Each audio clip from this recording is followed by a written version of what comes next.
Imagina esto, te despiertas mañana por la mañana y cada grifo en Los Ángeles, Phoenix y Las Vegas se queda completamente seco. Ni una gota. 25 millones de estadounidenses de repente sin agua. Suena como el guión de una película de desastres, pero este escenario en realidad está colgando de un hilo en este mismo momento, y ese hilo lo controla México. Esto es lo que la mayoría no entiende.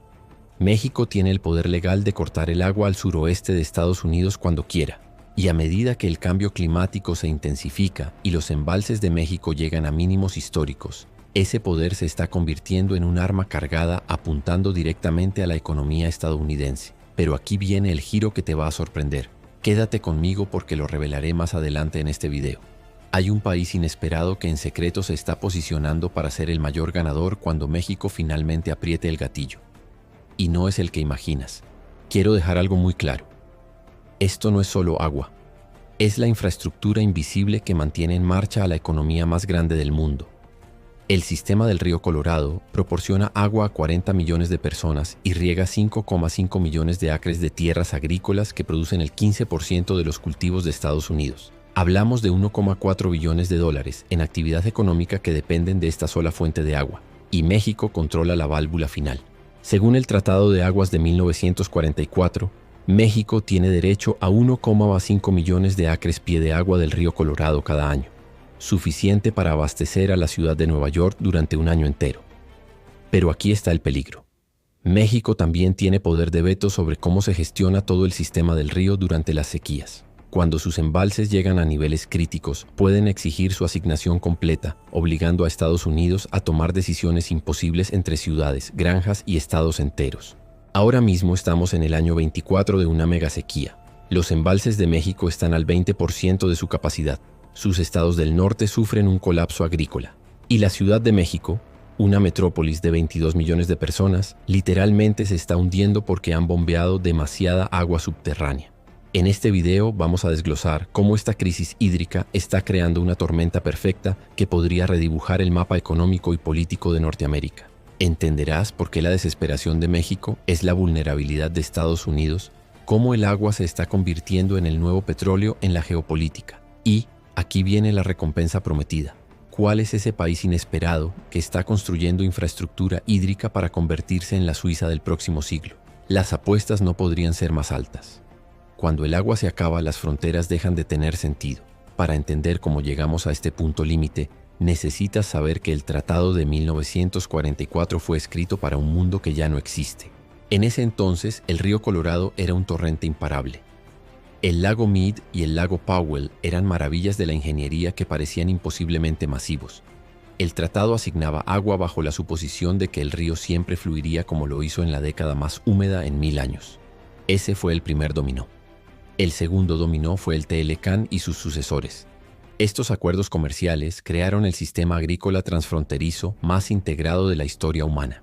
Las granjas mexicanas en Sonora y Baja California no solo abastecen a mercados locales, ahora son piezas esenciales en las cadenas de suministro que alimentan a los supermercados estadounidenses. Cuando Walmart compra tomates de México, no solo está comprando productos, está comprando agua del río Colorado convertida en comida. Aquí es donde las matemáticas se vuelven aterradoras. Los estados agrícolas del norte de México usan aproximadamente el 80% de su asignación del río Colorado en agricultura. Pero ahora estas granjas exportan el 85% de su producción a Estados Unidos. Así que los consumidores estadounidenses básicamente están importando su propia agua de vuelta en forma de alimentos. Agua que México podría decidir conservar en cualquier momento. El tercer dominó es el cambio climático, pero no de la forma que la mayoría piensa. Sí, la megasequía es devastadora, pero la verdadera crisis está en el tiempo. El cambio climático no solo ha reducido la cantidad total de agua disponible, ha hecho que el suministro sea completamente impredecible. En los últimos 5 años, el río Colorado ha pasado de mínimos históricos a inundaciones repentinas y de vuelta a mínimos históricos otra vez. La gestión tradicional del agua supone que puedes planear el próximo año basándote en este. Esa suposición está muerta. Esto crea lo que los estrategas llaman la paradoja mexicana. A medida que la seguridad hídrica de México se deteriora, su influencia sobre Estados Unidos en realidad aumenta. Cada gota se vuelve más valiosa, cada negociación más desesperada.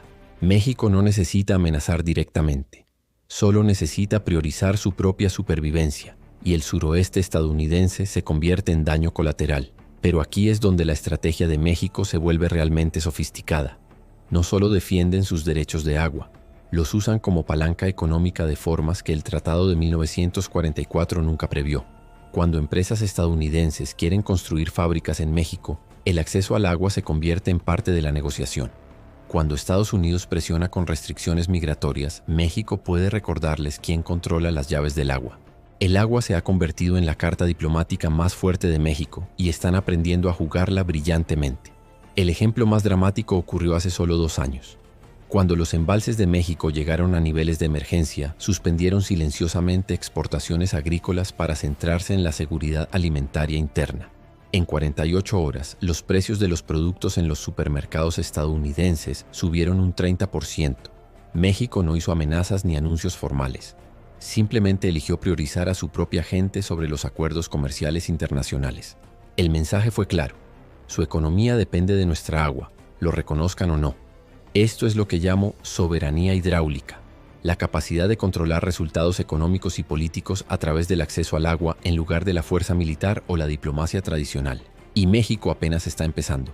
Pero esta dinámica de poder está creando efectos dominó que van mucho más allá de Norteamérica. Y aquí es donde entra en juego nuestro misterioso ganador. Aquí es donde la historia toma un giro inesperado.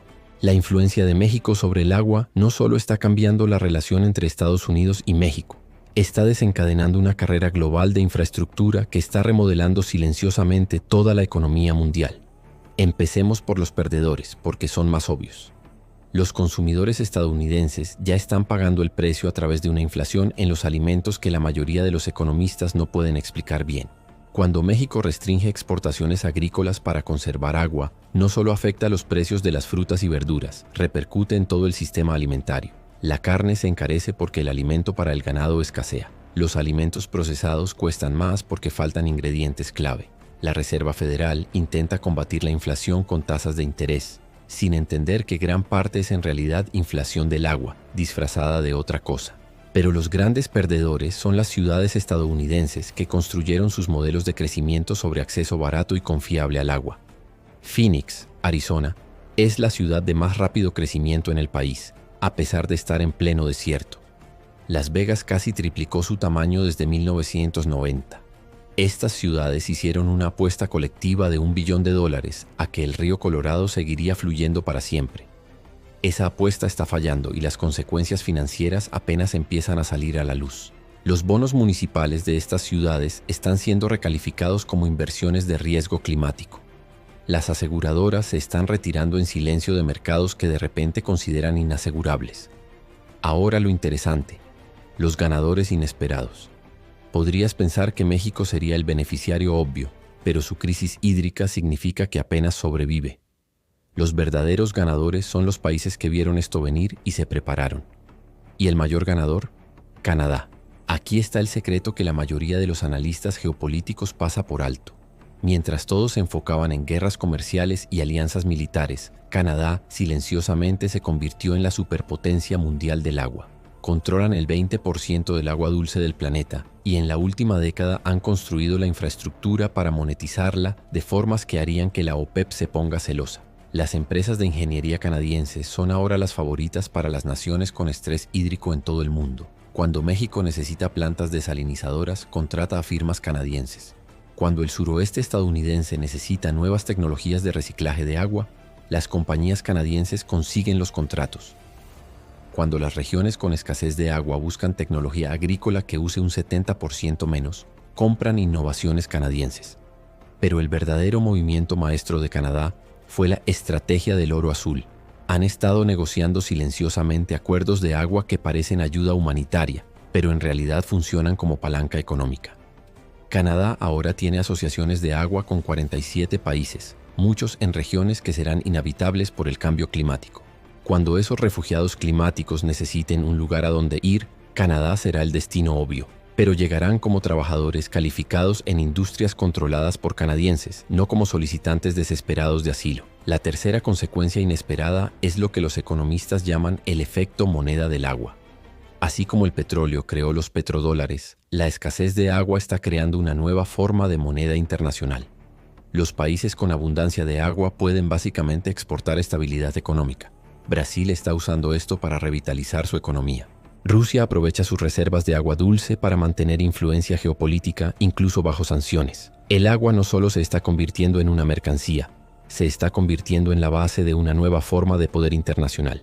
Esto está creando un cambio fundamental en las cadenas de suministro globales. Las empresas ya no eligen ubicaciones solo por costos laborales o acceso a mercados. La seguridad hídrica está convirtiéndose en el factor principal. Intel acaba de anunciar que construirá su nueva planta de fabricación en una ciudad canadiense específicamente por el acceso garantizado al agua. Tesla está reestructurando su producción de baterías en torno a la proximidad a fuentes de agua dulce. Pero esta transformación global plantea una pregunta crucial. ¿Qué pasa cuando la escasez de agua llega a un punto de quiebre en el que la cooperación se rompe por completo? Lo que estamos presenciando no es solo una crisis de agua, es el surgimiento de una nueva forma de geopolítica donde la geografía supera a la ideología y los recursos naturales redefinen el poder nacional. El Tratado de 1944 entre Estados Unidos y México fue escrito en una era en la que el agua parecía infinita y el clima predecible. Hoy, ese tratado se está convirtiendo en el modelo de cómo la escasez de recursos redefinirá las relaciones internacionales en el siglo XXI. La influencia de México sobre el suministro de agua estadounidense es solo el principio. A medida que el cambio climático se intensifica, cada río compartido, cada acuífero transfronterizo, cada acuerdo internacional de agua se convertirá en un posible punto de conflicto o en una fuente de ventaja estratégica. Los países que reconozcan este cambio y se preparen, como lo ha hecho Canadá, moldearán el nuevo orden mundial. Los que no lo hagan se volverán cada vez más vulnerables a los caprichos de las políticas ambientales de sus vecinos. La próxima guerra del agua no se librará con ejércitos ni sanciones comerciales. Se librará con contratos, infraestructura y el poder silencioso de cerrar la llave. Y cuando termine, el mapa del mundo no se verá igual.